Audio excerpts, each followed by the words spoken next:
Hey guys, welcome back to Dio and Mike Podcast, where we are Welcome. being rooted in truth and led by the Spirit. Haleluya. Saudara, hari ini kita mau bahas satu topik yang baru saja terjadi beberapa hari terakhir. Mengenai apa, Pastor Michael? Siap untuk dipersekusi, tapi bukan berarti bungkam. Kita menyoroti kejadian persekusi yang terjadi di rumah doa, yang waktu itu terjadi juga acara retret Di tempat retreat. di Cidahu, dan juga yang baru saja terjadi itu di daerah Padang. Betul. Saudara, di daerah Padang, lebih tepatnya itu di Kelurahan Padang Sarai, Kecamatan Koto Tangah, Kota Padang, Sumatera Barat. Saudara, saat itu saya bacakan dari berita, saudara.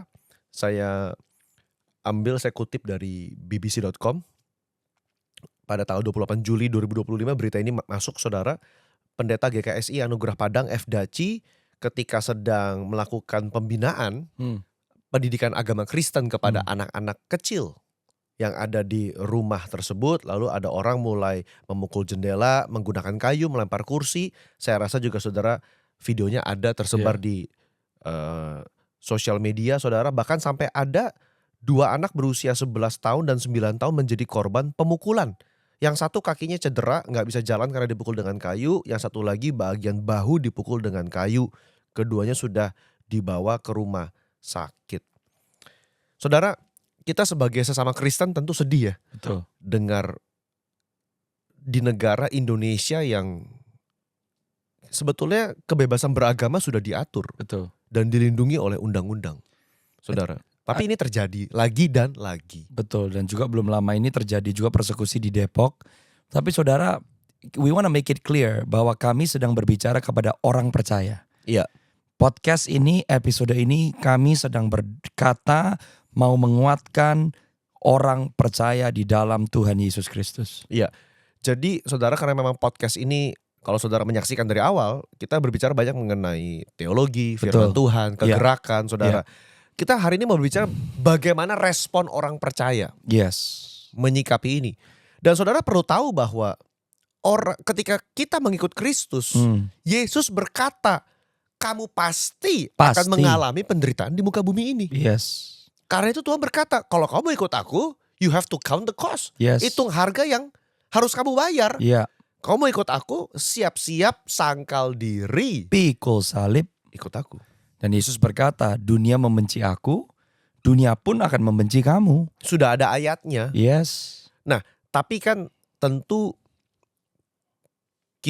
anak-anak muda sekarang mungkin ya, yang tinggal di abad modern, kira-kira begitu. Betul. Dan sekarang sosial media itu masif. Orang bisa berkata apapun di sosial media. Dan kami melihat juga mulai ada content creator, influencer rohani yang juga mulai speak up. Iya. Gitu, saudara. Dan kita juga dari Dio My Podcast juga ingin speak up soal ini, tapi terutama kepada bagaimana respon orang percaya ketika kita mengalami persekusi. Karena saya baca komen-komen netizen, ada yang berkata, ya sudahlah, namanya juga sudah nasib sebagai orang Kristen minoritas, ya kita ya terima aja, ampuni saja. Nah.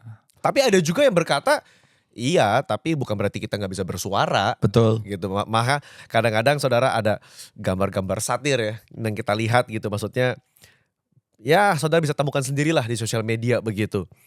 Intinya betapa miris. Betul. Gitu. Dan apa yang mau kita ajarkan kepada anak-anak kecil generasi muda di Indonesia melihat ini terjadi dan dibiarkan lagi dan lagi. Memang yang melakukan ya oknum. Betul. Tapi terulang lagi dan lagi. Dan juga kita bicara kepada orang-orang percaya yang you want to deny reality. Enggak. Persekusi gak akan terjadi. Atau kita gak mau ngomongin, kita gak mau pikirkan. Ditolak dalam nama Yesus gitu. It's not gonna work. Sebab Alkitab sudah mengatakan bahwa kamu akan mengalami persekusi. Jadi bagaimana kita mengerti secara biblika juga menanggapi persekusi, mempersiapkan diri, not denying the reality. Kita juga menguatkan bahwa meskipun Tuhan Yesus berkata bahwa kamu akan menderita aniaya, jangan lupa Tuhan Yesus yang sama berkata, aku menyertai kamu sampai kesudahan zaman. Bahwa tanda-tanda, signs, wonders akan menyertai. Jadi Tuhan gak pernah bilang bahwa kamu akan dipersekusi, diam aja, terima nasib, ya sayonara, nanti kita ketemu di surga. Ada orang berkata, well Tuhan Yesus, tapi Yesaya mengatakan dia seperti anak domba yang diikat yang tidak membuka mulutnya. Konteksnya adalah saudara harus lihat bahwa Tuhan Yesus Kristus, dia harus menjalani penderitaan sebagai anak domba Allah. Anak domba Paskah yang harus disembelih. Iya. Ya, jadi apa yang Tuhan Yesus lakukan, that was his destiny, his mission. Kita pun mau menyampaikan di sini, saudara, tidak semua orang percaya ditetapkan Tuhan menjadi martir. Iya. Sebab martir adalah panggilan. Iya. Tidak semua orang ditetapkan jadi martir.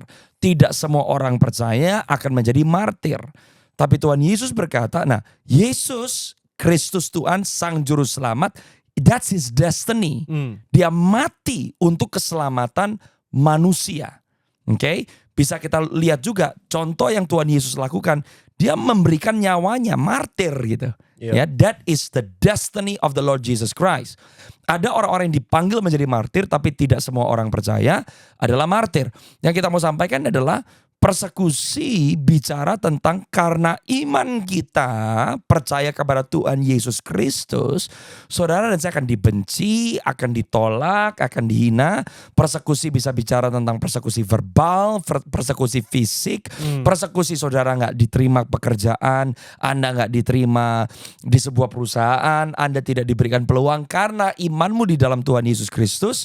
Nah, persekusi bisa datang dengan cara-cara yang berbeda-beda, tapi orang percaya tidak mencari-cari persekusi loh. Jangan juga berpikir bahwa kalau dipersekusi berarti yang dipersekusi lebih kudus dari yang tidak dipersekusi. It doesn't work like that, saudara ya. Saudara dan saya tidak mencari-cari untuk dipersekusi. Saudara dan saya diajarkan oleh Tuhan Yesus untuk melakukan bagian kita. Apa itu bagian kita? Mengasihi Tuhan, mengasihi sesama, memberitakan Injil Kerajaan, lakukan yang menjadi tanggung jawab kita sebagai orang percaya. Persekusi akan datang di waktu-waktu yang tidak disangka-sangka, tanpa dicari-cari. Oke, dan saudara dan saya pun dari podcast ini harus mengerti persekusi tidak membuat kita lebih benar dan lebih kudus dari yang tidak dipersekusi. Oke, tolong itu dimengerti terlebih dahulu. Ya, jadi persekusi tidak dicari-cari. Tapi Tuhan Yesus berkata, kalau kamu ikut aku, persiapkan dirimu. Saudara, saya ingin kita membuka beberapa kejadian dalam kitab Kisah Para Rasul. Iya. Saudara, ya, mari kita menapak tilas perjalanan para rasul, saudara. Dalam Kisah Rasul pasal keempat dan pasal kelima dulu. Iya. Dalam Kisah Rasul pasal yang keempat, saudara, itu Petrus, Yohanes, saudara, ya, mereka mulai bersaksi, mereka mulai berani menginjil, saudara. Dan saudara, apa yang terjadi? Mereka masuk ke dalam penjara, saudara. Ya, mereka ditangkap oleh para sidang Mahkamah Agung, saudara. Ya, perhatikan Kisah Rasul pasal keempat, saudara, ayat yang ke-21, saudara. Ya, mereka semakin keras mengancam rasul-rasul itu, tetapi akhirnya melepaskan mereka juga. Sebab sidang tidak melihat jalan untuk menghukum mereka karena takut akan orang banyak yang memuliakan nama Allah berhubung dengan apa yang telah terjadi, saudara. Nah, saudara, jadi ketika mereka dalam Kisah Rasul pasal 1 menantikan janji Bapa, Kisah Rasul pasal kedua Roh Kudus dicurahkan, Kisah Rasul pasal 3 gereja terbentuk, langsung pada pasal keempat mereka udah mulai ditangkepin. Gitu, langsung diancam, kamu jangan khotbah lagi ya, kamu jangan bersaksi tentang nama Yesus. Dan mereka ditangkap begitu loh, saudara. Dan kalau saudara perhatikan, kalau pasal 4 ditangkap, kalau kita pindah ke pasal 5, saudara, itu rasul-rasul yang sama juga udah mulai ditangkap ke dalam penjara lagi, saudara. Perhatikan Kisah Rasul pasal yang kelima ayat yang ke-18. Mereka menangkap rasul-rasul itu lalu memasukkan mereka ke dalam penjara kota, saudara. Dimasukkan ke dalam penjara kota. Tapi seketika, saudara, mereka diselamatkan oleh malaikat, mereka keluar dari penjara dan mereka kembali mengajar di dalam bait Allah. Saudara, ada satu prinsip ya, menurut saya ini menjadi statement ya, karena kita berbicara kepada orang-orang percaya. Betul. Apa sih respon kita dan bagaimana harusnya sikap kita menghadapi masa-masa kesulitan yang ada di depan. Saudara, perhatikan apa yang para rasul katakan. Saudara, ayat yang ke-29, Pastor Michael. Kisah Rasul pasal yang keempat, Ayat yang ke-29. Ayat yang ke-29. Apa yang dikatakan? Kita berkata ayat yang ke-39 ya. 29. Firman Tuhan, dan sekarang ya Tuhan, lihatlah bagaimana mereka mengancam kami dan berikanlah kepada hamba-hambamu keberanian untuk memberitakan firman-Mu. Oh, that's good one, but that's not what I'm talking about. Oke. Kisah Rasul pasal 5 ayat 29. Kisah Rasul 5 ayat 29. Pas tuh, itu bagus tuh. Tadi pasal berapa? Pasal 4. Oh, ayat 29. Iya. Oke, itu juga bagus sih. Iya. Artinya satu, kita mesti punya keberanian untuk mengabarkan Injil. Correct. Sekalipun kita dipersekusi, diancam. Nah, kalau Kisah Rasul 5 ayat 29, tetapi Petrus dan rasul-rasul itu menjawab, katanya kita harus lebih taat kepada Allah daripada kepada manusia. Ya. Kita harus lebih taat kepada Allah daripada kepada manusia. Yes. Ketika mereka dimasukkan ke dalam penjara, ketika mereka dipersekusi, apapun yang terjadi sebagai orang Kristen, kita harus lebih taat kepada Allah daripada kepada manusia. Jadi yang pertama yang kita mau sampaikan, saudara, bagaimana sikap orang percaya menghadapi persekusi? Jangan takut. Iya. Jangan takut. Mereka tadi pasal 4 berdoa tuh. Yes. Minta keberanian. Jangan takut terhadap persekusi. Sekali lagi, kita tidak mengundang persekusi, tapi jangan takut. Iya. Kalaupun harus menghadapi persekusi, jangan takut. Iya. Dan saudara dan saya intinya cuma satu. Jangan tinggalkan iman percayamu kepada Tuhan. Sekali Yesus, selamanya Yesus. Dan saudara, saya suka respon para rasul dalam pasal ke-5. Ketika akhirnya mereka dipukul, disesah. Saudara, tidak dimasukkan ke dalam penjara, tapi dipukul, disesah. Dan mereka begitu bersukacita, saudara. Ya. Nah, ayat yang ke-41. Rasul-rasul itu meninggalkan sidang mahkamah agama dengan gembira. Gembira. Karena mereka telah dipukul. Kenapa? Karena mereka telah dianggap layak menderita penghinaan oleh karena nama Yesus. Yes. Saudara, dan yang bergembira adalah Petrus yang tadinya takut mati. Menyangkal Yesus 3 kali karena takut mengalami aniaya yang dialami oleh Tuhan Yesus. Ternyata saudara, itu memberikan harapan. Setakut-takutnya kita, kalau kita mau mengizinkan Tuhan membentuk kita, fokusnya adalah our discipleship. Bagaimana kita mengiring Yesus, membangun manusia roh, dididik, dibenarkan, ditransformasi, diajar, dibangun, diperlengkapi. Kalau Petrus yang takut mati bisa menjadi orang yang bertahan di tengah-tengah persekusi. Ini harapan. Setiap orang percaya, setakut-takutnya kita, Tuhan Yesus tidak pernah meninggalkan kita. Iya. Dan kita perlu bersuka cita ketika kita bisa mengambil bagian dalam penghinaan karena nama Tuhan Yesus. Saudara. Jadi mungkin karena bahasa Inggrisnya bagus. We are counted worthy of the suffering. Worthy. Kita dianggap layak. Iya. Saudara, jadi layaknya orang Kristen bukan karena seberapa kaya kita, seberapa diberkati kita, makin diberkati makin layak begitu, bukan. Justru Rasul Petrus, kita makin dianiaya, makin dianggap layak. That's right. Memang sesuatu yang mungkin jarang kita hadapi ya, saudara. Karena memang sebetulnya Indonesia itu negara yang bagus. Yes. Indonesia itu baik. Yes. Cuma ini karena ada oknum-oknum aja ini. Oknum-oknum yang merusak, saudara, demokrasi, kebebasan beragama, dan itu bisa menimbulkan satu pesan bahwa kepada anak-anak muda jadi takut gitu loh. Dan saudara, yang kita juga mau sampaikan, bagaimana orang Kristen menanggapinya. Jelas Tuhan Yesus berkata jangan balas. Kita tidak boleh membalas kejahatan dengan kejahatan. Kita tidak boleh melakukan yang jahat. Tapi bukan berarti kita gak bisa bersuara. Iya. Karena kita tinggal di negara demokrasi. Iya. Bersuara pun adalah menyampaikan yang menjadi jeritan hati orang percaya di dalam Kristus Yesus. Tapi tetap harus mengasihi. Iya. Tetap harus mendoakan. Iya. Tetap harus memberkati. Dan kita tidak boleh berhenti melakukan yang menjadi bagian kita. Yaitu apa? Beribadah kepada Tuhan. Bersaksi tentang Injil keselamatan di dalam Tuhan Yesus. Lepaskan yang terbelenggu, sembuhkan yang sakit, tahirkan yang kusta, bangkitkan orang-orang yang mati, menyatakan Kristus di tengah-tengah dunia yang gelap. Saudara, saya suka dengan kesaksian dari pemilik rumah singgah Cidahu yang kalau gak salah diberikan uang sama Gubernur Jawa Barat Pak Deddy Mulyadi, kalau nggak salah berapa, 100 juta. Iya, betul. Lalu dia salurkan kembali untuk renovasi masjid sekitar. Yes. Dia nggak terima uangnya. Iya. Padahal rumahnya hancur. Betul. Tapi dia salurkan kembali. Saya rasa itu bentuk khotbah terbaik. Jangan balas kejahatan dengan kejahatan. Iya. Balas kejahatan dengan kebaikan. Iya. Dia berhak terima uang karena ya rumahnya rusak, dia perlu perbaikan, tapi dia salurkan untuk peremajaan, renovasi, pembangunan masjid sekitar. Betul. Saya rasa itu sebuah respon yang bagus, sebuah respon yang luar biasa, yang patut kita contoh dan tiru. Yes. Begitu. Jadi saudara juga harus tahu, dari podcast ini kita mau menyampaikan bahwa pemberitaan Injil, suara kebenaran, kasih Kristus tidak boleh berhenti. Apapun resikonya. Yeah. Kita sampaikan di podcast ini bahwa martir adalah seorang yang dipanggil. Kenapa kita bilang dipanggil? Karena untuk seseorang pun bisa menjadi martir diperlukan kekuatan supranatural. Yeah. Kita gak bisa tanpa Tuhan. Ada bukti di Alkitab.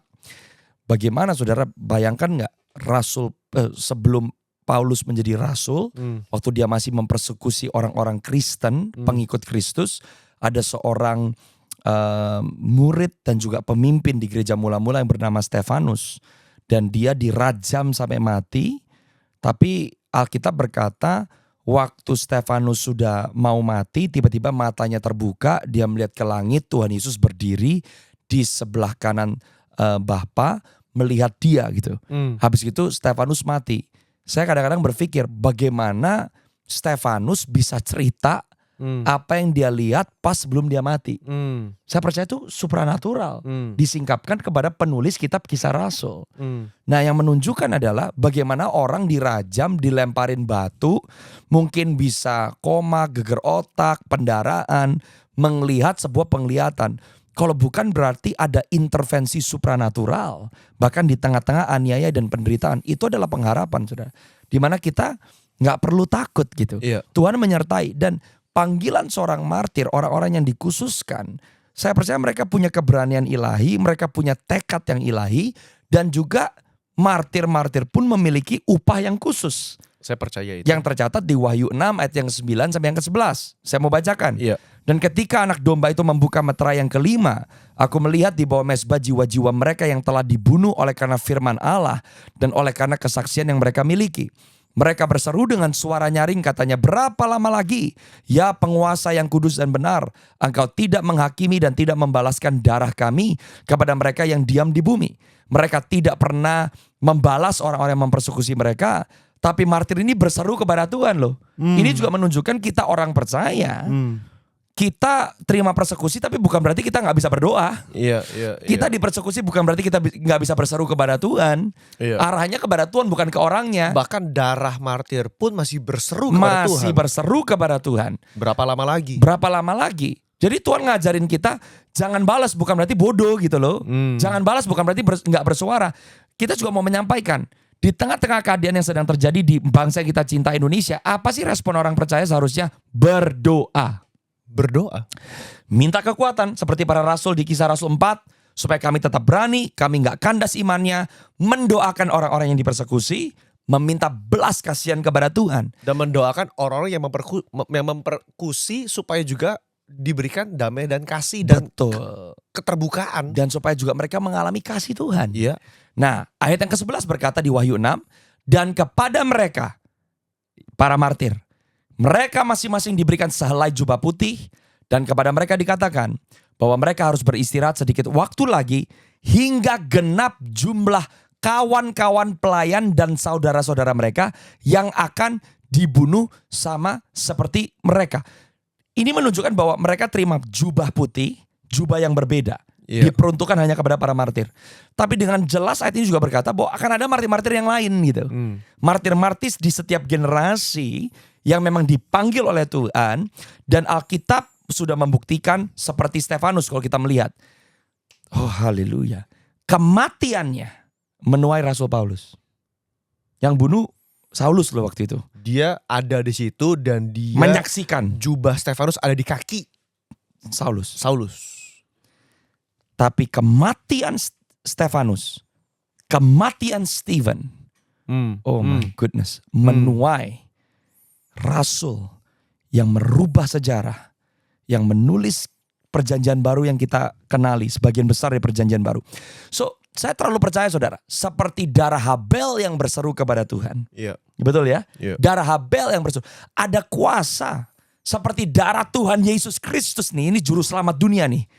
Ya, yang berseru, kalau darah Tuhan Yesus Kristus is a class on its own. Iya. Menyelamatkan umat manusia. Tapi kita pun melihat gitu loh. Ada penumpahan darah martir-martir. Mereka yang mati untuk sebuah negara, yang dipersekusi untuk daerah-daerah yang belum pernah mengenal Injil. Tapi terjadi ledakan kebangunan rohani, tuaian yang luar biasa gitu ya. Sebab kita percaya bahwa tidak ada yang sia-sia di dalam Tuhan Yesus Kristus. Dan saudara tahukah apa yang Stefanus teriakan sesaat sebelum dia meninggal? Iya. Dalam Kisah Rasul pasal yang ke-7 ayat yang ke-59 dan 60. Iya. Sedang mereka melemparinya, Stefanus berdoa. Lagi dilempar batu, Stefanus berdoa, katanya, ya Tuhan, terimalah rohku. Come on. Dan ia berseru dengan suara nyaring, Tuhan janganlah tanggungkan dosa ini kepada mereka. Wow. Itu adalah doa terakhir Stefanus sebelum dia meninggal. Tuhan jangan tanggungkan dosa ini kepada mereka. Iya. Saudara. Jadi saudara, kita perlu berdoa bagi oknum-oknum ini yang mempersekusi. Kita perlu berdoa bagi kebangunan rohani di kota yang terjadi persekusi, saudara. Karena selalu di tengah-tengah goncangan, penuaian jiwa, kita percaya terjadi. Saudara, kita perlu berdoa, gereja perlu berkolaborasi. Yes. Gereja gak bisa berkompetisi dalam situasi seperti ini. Betul. Gereja harus menunjukkan bahwa kita adalah satu tubuh Kristus. Yes. Saling berdoa, saling bekerja sama, menguatkan satu dengan yang lain. Bahkan kita menabur kasih begitu loh. Respon kita penting. Jadi saudara, kita mau protes boleh, saudara mau menyuarakan kepada pemerintah boleh. Dengan cara-cara yang dengan legal. cara-cara yang legal, cara-cara yang sopan. Yang diatur oleh undang-undang. Dan yang tidak menjelekkan orang-orang. Iya. Tapi saudara lihat, waktu kita kembali ke Kisah Rasul 4, Kisah Rasul 5. Waktu Petrus dan Yohanes dipersekusi, gereja berdoa. Iya. Mereka berdoa gitu loh. Iya. Dan mereka berdoanya tentu untuk Petrus dan Yohanes, tapi mereka bilang Tuhan berikan kepada kami juga keberanian. Yeah. Jadi ada respon gereja secara keseluruhan to pray for the awakening. So we want to declare kepada kita orang-orang percaya di Indonesia, di tengah-tengah persekusi yang semakin lama semakin memarak, yang disayangkan terjadi, tapi saya percaya itu signal-signal kebangunan rohani di Indonesia sedang terjadi. Amin. Tidak ada penuaian jiwa tanpa goncangan. Yes. Jadi kalau kita melihat tanda-tanda sedang digoncang, saudara, we need to get ready. Yes. Gereja-gereja perlu siap, saudara. Kita perlu siap bahwa akan ada kebangunan rohani, saudara. Dan persekusi dimulai dari keluarga kita sendiri seringkali. Orang dikucilkan, orang dianggap aneh, orang dibuang. Bertahan. Saudara yang menerima Tuhan Yesus dan kau dikucilkan oleh keluargamu, bertahan saudara. Karena imanmu jauh lebih mahal, jauh lebih berharga dibanding apa yang saudara dapati di dunia ini. Dan jangan salah saudara, persekusi bisa datang juga dari dalam gereja. Persekusi bisa datang dari dalam gereja. Tuhan Yesus Kristus dibenci dan berkali-kali dicoba untuk dibunuh oleh ahli-ahli Taurat, orang-orang agama, orang-orang religius.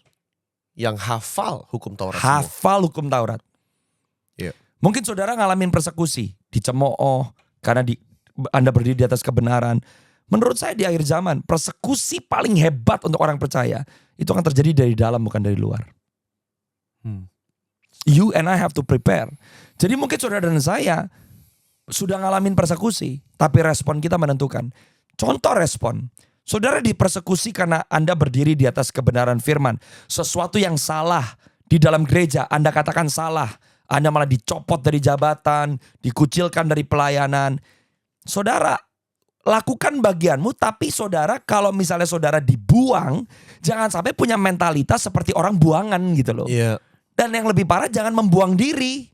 Dipersekusi langsung quit. Gak mau datang lagi. Gak mau Kristen-Kristen lagi. Gak mau gereja-gerejaan lagi. Kecewa gak mau mungkin. pelayanan-pelayanan lagi. Itu kecewa itu. Jangan sampai seperti itu gitu.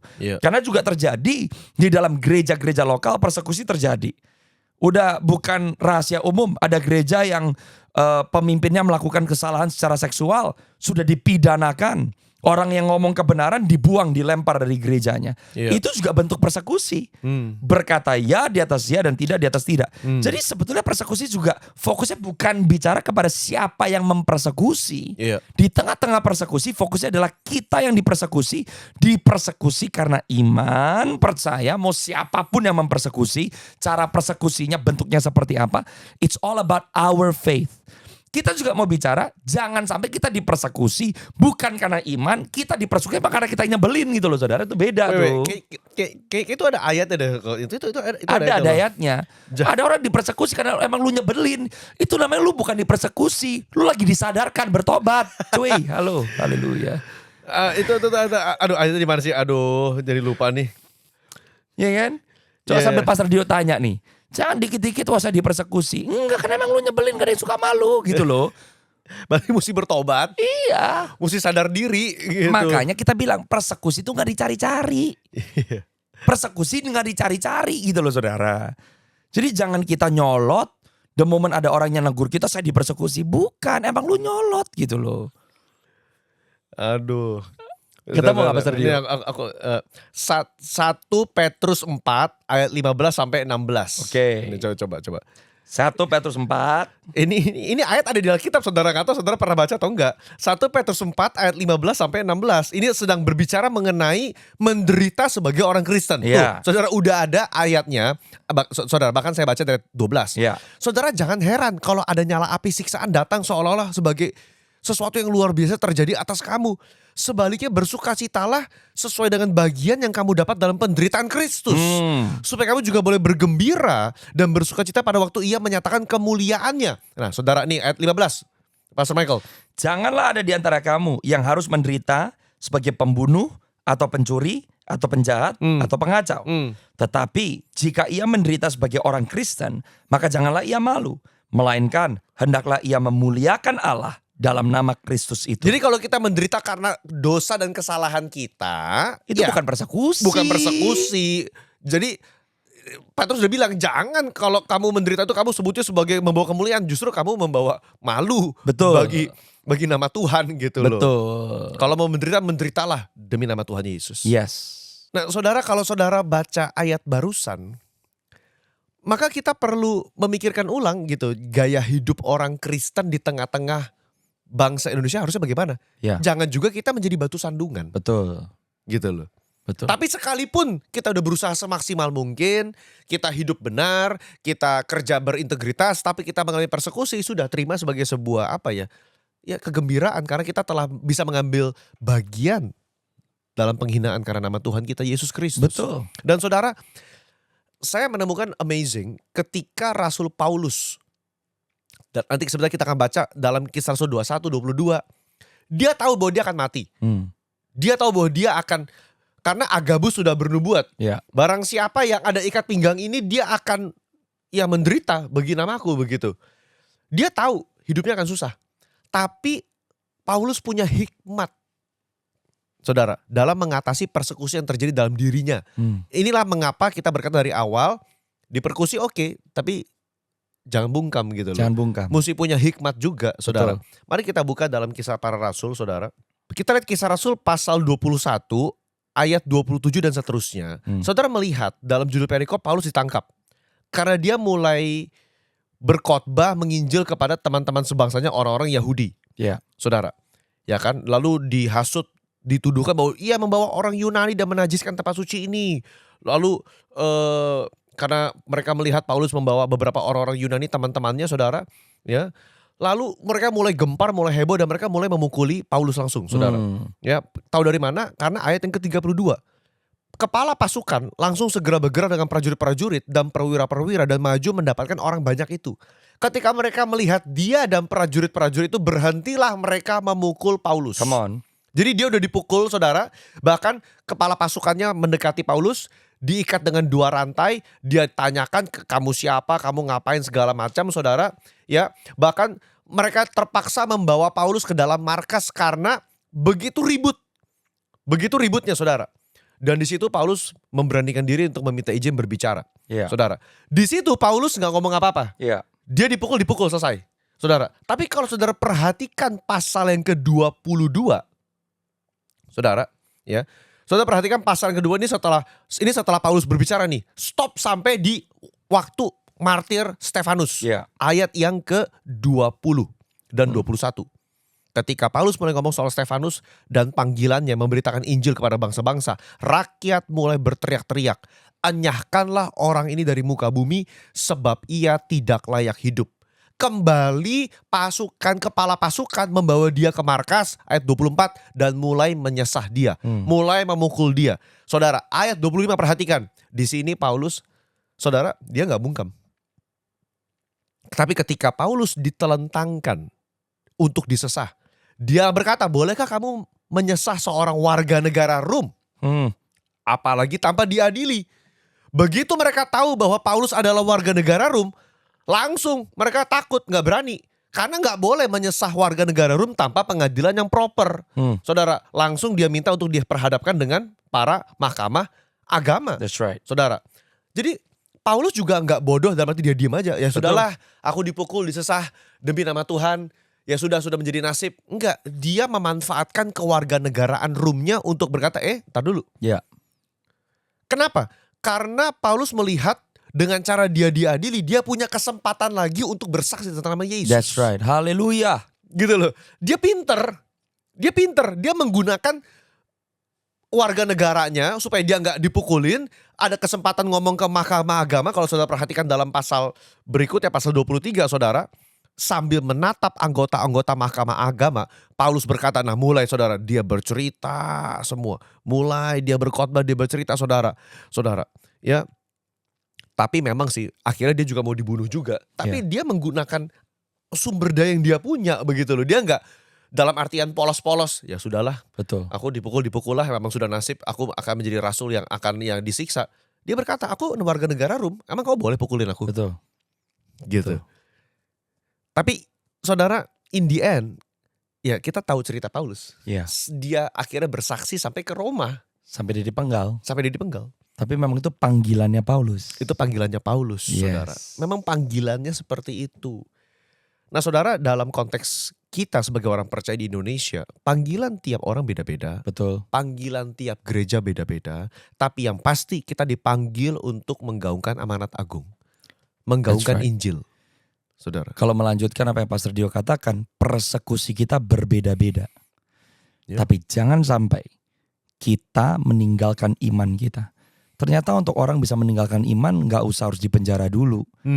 Orang bisa meninggalkan iman hanya karena kamu dikecewakan sama orang, kamu gak mau pelayanan, gak ada Tuhan-Tuhanan lagi, kamu mulai benci sama orang, kepahitan, gak bisa ngampunin, berbuat jahat, kamu udah menuju murtad loh itu. Ternyata untuk meninggalkan Tuhan gak perlu disesah, gak perlu sampai harus mati fisik.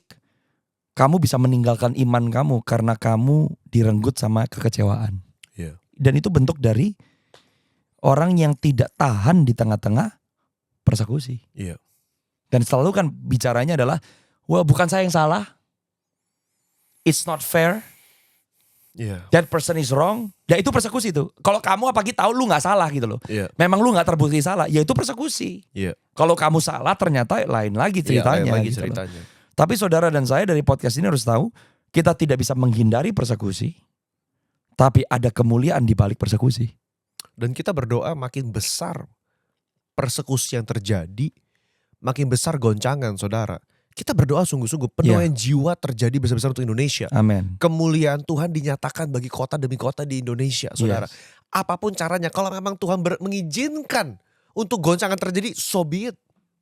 Karena memang iman tumbuh bukan di tengah zona nyaman. Betul. Iman tumbuh di tengah penderitaan. Siapa sih yang kalau gak salah satu dulu mantan presiden kita yang berkata, orang Kristen didiemin aja. Makin dia ditekan makin bertumbuh. Haleluya. Orang Kristen didiemin aja. Karena makin digencet, makin menyebar. Memang iman itu tumbuh di tengah penderitaan. Come on. Dan kita berdoa khususnya bagi anak-anak muda di kota besar. Saudara jangan terlena dengan kenikmatan dunia. Betul.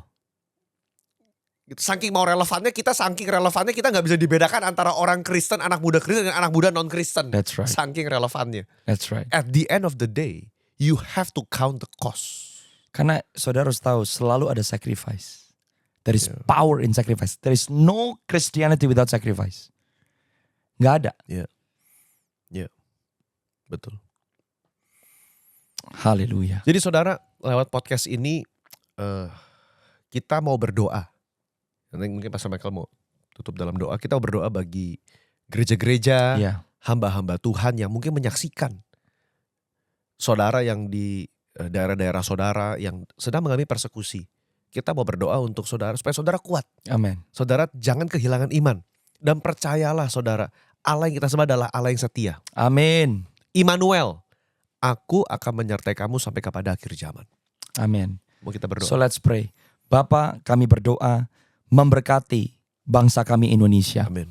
Kami percaya bahwa bangsa Indonesia dikasihi oleh Tuhan. Dan kami akan melihat lawatan Tuhan terjadi atas bangsa kami. Dari timur sampai barat, utara sampai selatan. Penuhi bangsa kami Indonesia dengan kemuliaan-Mu. Kami berdoa untuk gereja Tuhan yang ada di kota, yang ada di pegunungan, yang ada di lembah, yang ada di desa, di setiap pelosok bangsa ini. Bangkitkan gereja yang berani, gereja yang mengasihi, gereja yang tidak kompromi, gereja yang berkata kebenaran, yang memberitakan Injil Kerajaan Sorga, menyatakan kasih Kristus, dan gereja yang berdampak bagi komunitas kami. Amin. Kami berdoa di tengah-tengah persekusi yang mungkin sedang terjadi di mana-mana, yang kami dengar bahkan yang kami tidak dengar. Tapi kami tahu matamu selalu melihat, Amin. telingamu selalu mendengar. Amin. Dan kami percaya kebenaran firman-Mu adalah ya dan amin. Tuhan, kami percaya Tuhan yang senantiasa menyertai kami, tidak pernah sekali-kali meninggalkan kami. Kami berdoa biar setiap kami individu lepas individu dan juga gereja Tuhan secara keseluruhan, kami melakukan bagian kami, mengasihi Tuhan dengan segenap hati, jiwa, kekuatan, dan akal budi kami. Dan mengasihi sesama, orang-orang yang lain, bahkan lebih daripada kami mengasihi diri kami sendiri. Amin. Terima kasih ya Bapa, kasih karunia Tuhan cukup bagi kami. Di dalam nama Tuhan Yesus kami berdoa. Amin. Amin. So saudara stay tune dalam episode Diomac Podcast. Do DM us. Saudara, untuk semua komen, pertanyaan, saudara. Kalau saudara mau share kesaksian saudara, please, saudara, share kesaksian saudara dan kita bisa nanti share kesaksian saudara di episode-episode berikutnya, saudara. Dan sampai jumpa dalam episode berikutnya. God bless you.